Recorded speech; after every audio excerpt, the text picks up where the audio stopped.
Audiobook. Teoría de la situación revolucionaria. De Shafik Handal. Hacia junio de 1987, y para la inauguración de la capacitación en la educación política, para el desarrollo de cuadros en la etapa final de la Guerra Popular Revolucionaria, Shafik Handal ofreció una larga exposición sobre el devenir del movimiento revolucionario que hasta ese año se había gestado. Un fragmento de dicha exposición es la que tienen en sus manos. Situación revolucionaria y la revolución misma es un proceso objetivo. Yo quisiera hacer una explicación un poco más grande, aunque parezca una disgregación, creo que debemos posesionarnos de esta idea.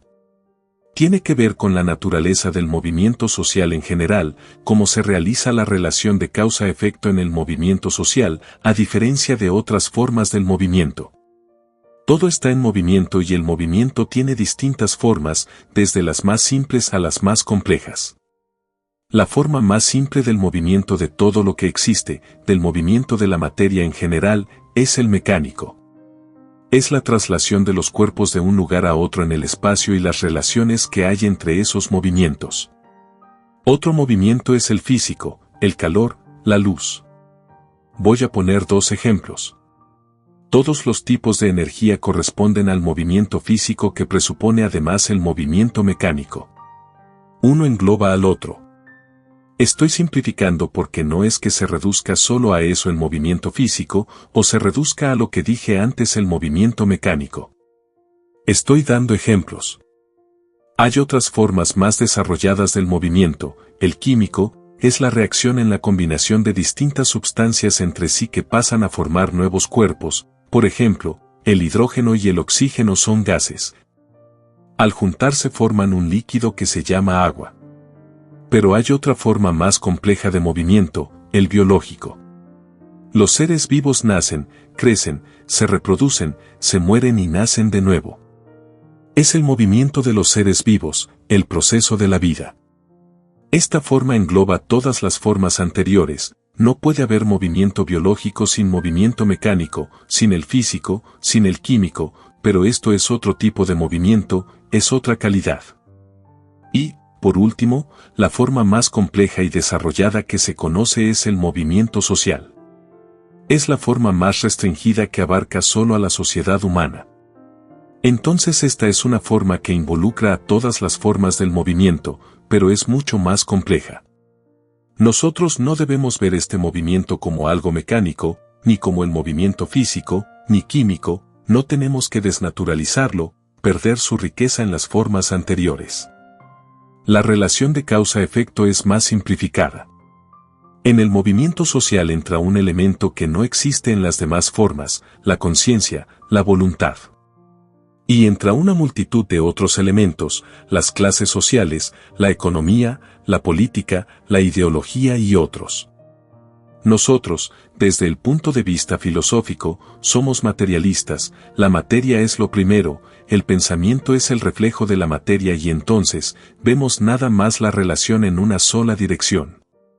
La economía es la base, la política es la superestructura. La superestructura sobre la base, la determina y la complica. Existe la tendencia a no ver como en la situación revolucionaria el factor subjetivo, en este caso la vanguardia que es la expresión organizada de la conciencia revolucionaria, influye en el proceso objetivo. Al analizar cualquier parte del desarrollo social, cualquier aspecto de la lucha social y política, nosotros tenemos que hacer un esfuerzo de registrar la riqueza de los elementos que entran en acción y de ponerlos en interrelación, en movimiento de descubrir todo lo que de allí resulta. No hay una relación de una sola dirección. Hoy nosotros hemos estudiado el tema central de la teoría de la revolución social, la teoría de la situación revolucionaria.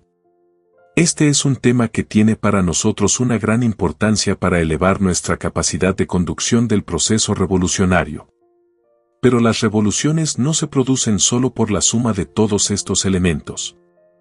Influye también una multitud de factores que no se pueden teorizar y sistematizar porque las situaciones son muy cambiantes.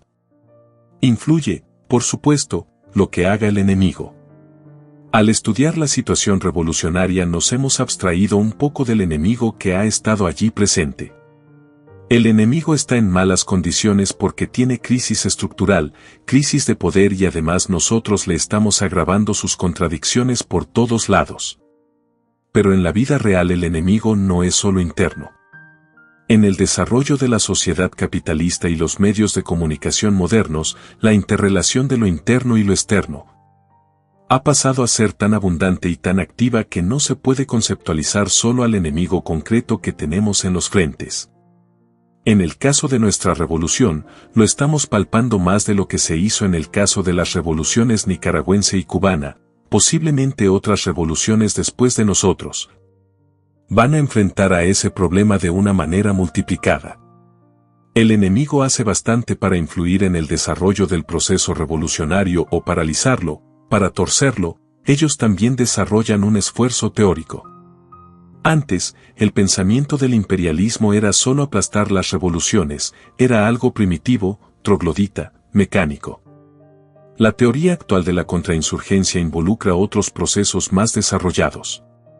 El problema, dicen, no es que haya revolución, sino que la revolución sea contra nosotros, contra el imperialismo.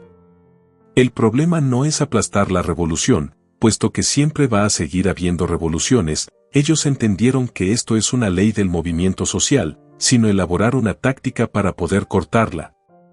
Absorber el proceso revolucionario y dirigirlo en un sentido que no vaya contra ellos, sino que les ayude.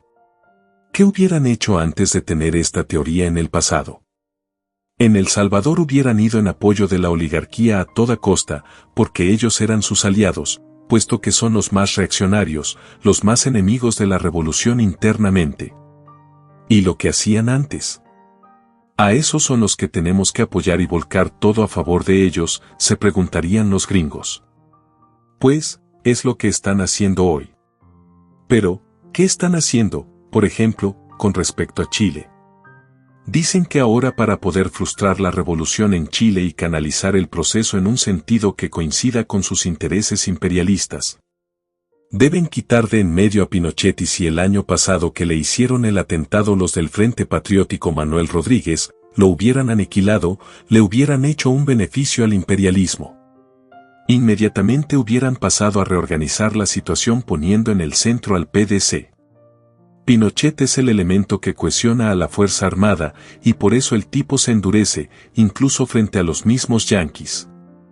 Entonces, ¿qué necesita el proceso revolucionario en Chile para poder desarrollarse, profundizar y salirse del control del imperio? Que Pinochet esté un tiempo más allí, mientras se trata de un punto sumamente cambiante y rico, no puede ser pensado de una manera simplista. ¿Qué enfrentamos nosotros como vanguardia y que nos ha ayudado a desarrollar más a nuestros compañeros, prepararnos mejor para la defensa de la revolución y la construcción de la nueva sociedad? Tal vez si hubiera triunfado la revolución en 1980, quién sabe si nosotros hubiéramos abierto un periodo de disputa por la hegemonía.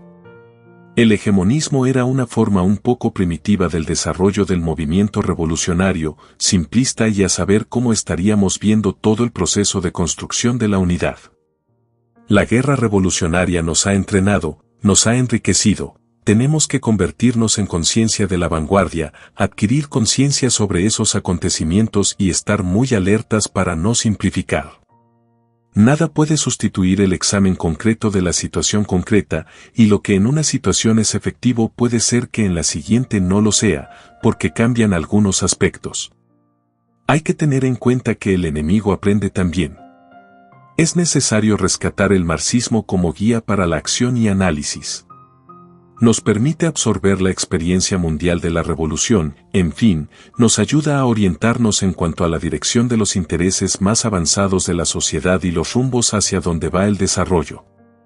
Pero es preciso hacer un esfuerzo para fortalecer la tendencia a no convertir el marxismo en una especie de religión.